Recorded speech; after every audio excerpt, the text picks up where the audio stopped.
Supreme court के बाहर आपको लिए चलते हैं, जहां मुस्लिम लीग नून के रहनुमा मीडिया से गुफ्तगू कर रहे हैं। इसलिए मीडिया पे आके जवाब देते हैं ताकि हमारा मौक़िफ़ भी बराबर पाकिस्तानी कौम के सामने आता रहे। होना तो ये चाहिए था, अगर इमरान खान, शेख रशीद और जनाब सिराजुल हक वाकई संजीदा होते तो यहाँ लंबे लंबे बयान देने की बजाय अदालती जो हो रही है प्रोसीडिंग्स उसको फोकस करते, लेकिन उसे फोकस नहीं किया गया। और ख़ास तौर पे जिन वकला का इंतखाब किया है हमारे मुखालफीन ने, उससे भी अंदाज़ा होता है कि वो मुकदमे के मामले में संजीदा नहीं है, वरना एक से एक बड़ा प्रोफेशनल वकील पाकिस्तान में मौजूद है।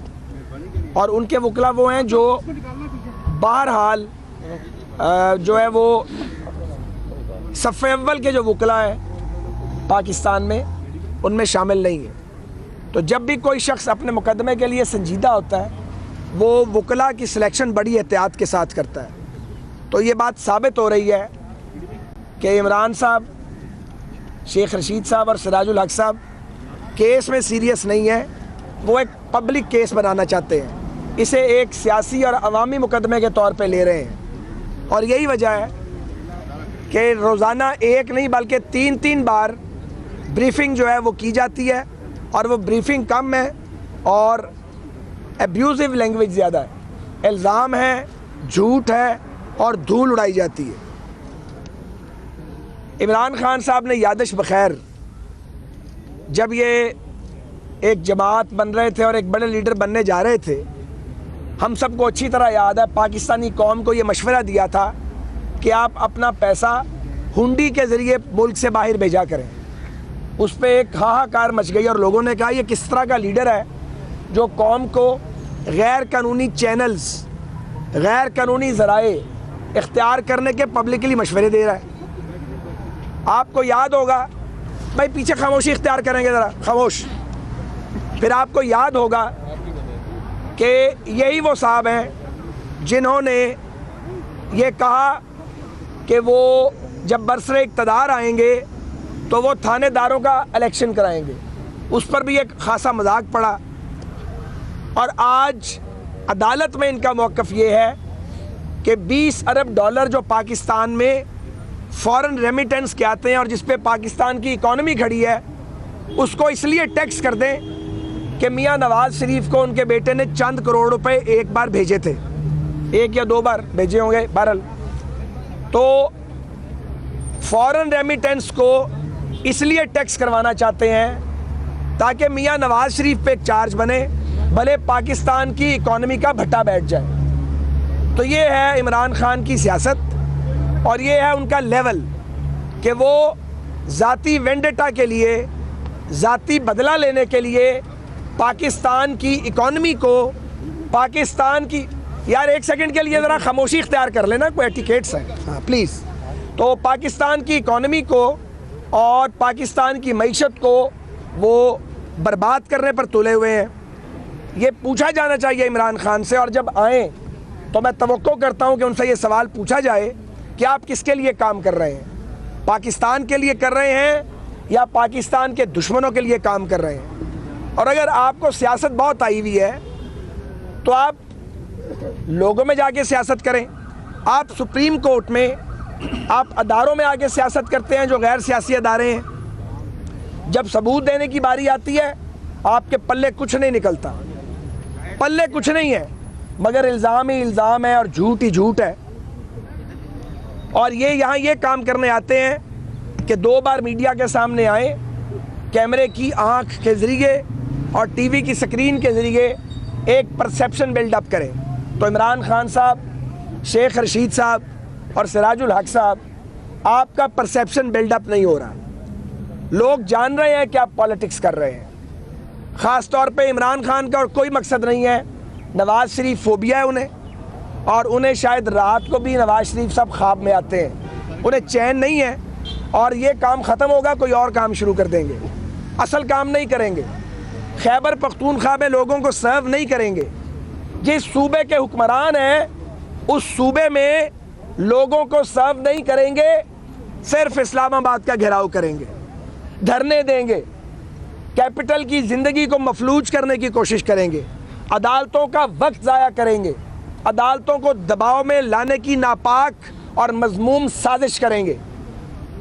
और बिल्कुल मैं डंके की चोट पे कहता हूँ कि इमरान खान अदारों को दबाव में लाने की साजिश करते हैं। पहली बार नहीं की, कभी इलेक्शन कमीशन पे प्रेशर डालते हैं, पिछला इलेक्शन कमीशन था, इनकी नाक के नीचे नहीं आया। अब नया इलेक्शन कमीशन बना, वहाँ भी ढकोस ले, फिर नैब का घेराव किया, इसी ऑनरेबल सुप्रीम कोर्ट का घेराव किया धरने के दिनों में, पार्लियामेंट का घेराव किया। मुझे आप बताइए, क्या घेराव से मुल्क आगे जाता है? क्या धरने दे के मुल्क आगे जाता है? आज जबकि सीपैक बिल्कुल स्टार्ट हो चुका है और पाकिस्तान की इकॉनमी का बड़ा उसके साथ गहरा ताल्लुक है, इस शख्स ने जिसका नाम इमरान खान है, सीपैक पे गुमराही फैलाने की कोशिश की, मुसलसल गुमराहकुन बयानात दिए, प्रोपेगेंडा किया। जो हमारे चाइनीज़ पार्टनर्स हैं, चाइनीज़ गवर्नमेंट, चीनी कौम, उसको कंफ्यूज करने की कोशिश की। और ये कोशिश उनकी बड़ी नेकेड कोशिश थी जो कामयाब नहीं हुई। और अब वो जानते हैं कि अगर 2018 इसी तरह आ गया तो इंशाल्लाह पाकिस्तान के लोग एक बार फिर नवाज शरीफ साहब को वोट देकर पाकिस्तान का वज़ीर आज़म बनाएंगे। गैर मुल्की सरमायाकारी और ज़्यादा मुल्क में आएगी, पाकिस्तान आगे बढ़ेगा, तरक्की करेगा और इमरान खान का जो बचपन का ख्वाब है वज़ीर आज़म बनने का, वो शर्मिंदा ताबीर नहीं होगा। बजाय इसके कि वो वज़ीर आज़म बनने की काविश करने के लिए एक मॉडल गवर्नमेंट कायम करते जनाब सिराजुल हक के साथ मिलके, क्योंकि सिराजुल हक साहब भी हमारे भाई हैं मेरे, वो भी हुक्मरान हैं, खैबर पख्तूनख्वा के वो भी हुक्मरान हैं। तो ये हमारे जो KPK के हुक्मरान हैं अपनी कारकर्दगी पर बात नहीं करते, ये खैबर बैंक की लूट मार पर बात नहीं करते, ये बिलियन ट्रीज़ के गायब होने पर बात नहीं करते, ये डेरा इस्माइल खान की जेल टूट जाए बात नहीं करते। ना इस्तीफ़ा देते हैं ना इस्तीफ़ा मांगते हैं, इन्हें सिर्फ दूसरों के इस्तीफ़े मांगने आते हैं, अपनी बारी नहीं, अपनी बारी ये बात नहीं करते। अपनी बारी तो इस्तीफ़े दे के फटाफट वापस ले लेते हैं, लेकिन लोगों से इस्तीफ़े मांगने इनको आते हैं। और खैबर पख्तूनख्वा में एक लूट पड़ी हुई है, KPK के हुक्मरान उस पर बात करना पसंद नहीं करते। KPK में एहतसाब कमीशन खुद बनाया, उसका कबाड़ा कर दिया। और ये दोनों लीडर जो यहाँ आए हुए हैं KPK के हाकम, इन्होंने एक लफ्ज़ नहीं बोला। इन्हें पूछें जी कि आप अगर वाकई करप्शन का खात्मा चाहते हैं तो जहाँ हुक्मरान है वहाँ करप्शन के खात्मे के लिए क्या किया? वहाँ खैबर बैंक जो था जब लूटा जा रहा था तो उस वज़ीर से इस्तीफ़ा क्यों नहीं मांगा? उसके ख़िलाफ़ क्या प्रोसीडिंग की? जो एहतसाब कमीशन खान साहब ने बनाया था और एक जनरल साहब उसके सरबराह थे, वो चिल्लाते रह गए, उनकी किसी ने नहीं सुनी। और इन्होंने नया कानून बना के अपने ही बनाए हुए एहतसाब कमीशन के हाथ पांव काट डाले, फिर भी कहते हैं हम शफाफ हैं। ये किस तरह की शफाफियत है? सुबह दोपहर शाम झूठ बोलो, हेर से पे बयानात दो, कोई कान में आके कह दे आपका कान ले गया, कुत्ते के पीछे दौड़ पड़ो, कान को चेक ही ना करो। ये इनकी पॉलिटिक्स है। ये किस किस्म के सियासतदान है? अब यहाँ शेख साहब लगे हुए थे, मैं गुजर रहा था तो मैंने कहा ये तो इन्हें चूँकि हड्डी नहीं डाली गई, इन्हें हड्डी डाल देती PMLN तो हमारे साथ थे।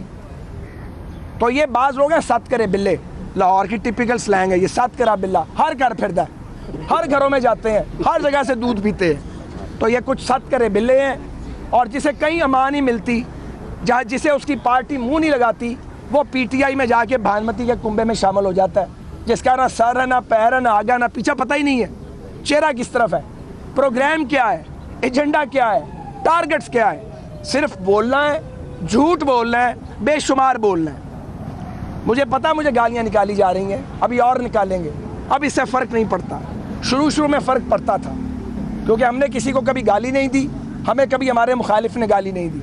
हमने बड़ी टिका के पॉलिटिक्स की है इस मुल्क में, पाकिस्तान के बनने से पहले से पॉलिटिक्स करते हैं, ना गाली सुनते थे ना गाली देते थे। यह इमरान खान ने एक बदतमीज़ी के कल्चर को सोशल मीडिया पर और सियासत में रिवाज दिया। ओए तोए तू, ये कल्चर नहीं था पॉलिटिक्स का।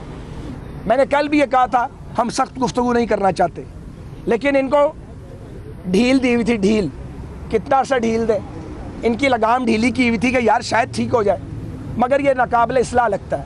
तो जब कोई शख्स नाकाबिल इस्लाह हो फिर उसकी तबीयत साफ़ भी करनी पड़ती है और ट्यूनिंग भी करनी पड़ती है और उसको आईना दिखाना पड़ता है कि ख़ुद कौन सा काम है जो आप नहीं करते, कौन सा करतूत है जो आपने नहीं किया। कोई करतूत छोड़ा है अभी तक? इतने बड़े हो गए हैं, लीडर तो बाप होता है, सबका बाप, बाप की जगह हम फादरली फिगर्स हैं। कोई काम नहीं छोड़ा, सारे काम उसी तरह चल रहे हैं जो पुराने ज़माने के काम थे।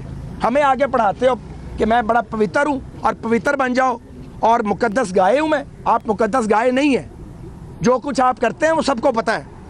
यहाँ आके आप भाषण देते हैं और आपके साथ वो लोग आते हैं जो काउंसलर नहीं हो सकते अपने इलाके से। अभी यहाँ पे एक साहब खड़े थे, कभी बीडी मेंबर नहीं हुए, वो आगे पूरी कौम से खिताब फरमा रहे हैं, वो हटते हैं, दूसरा आ जाता है। ये कौन लोग हैं?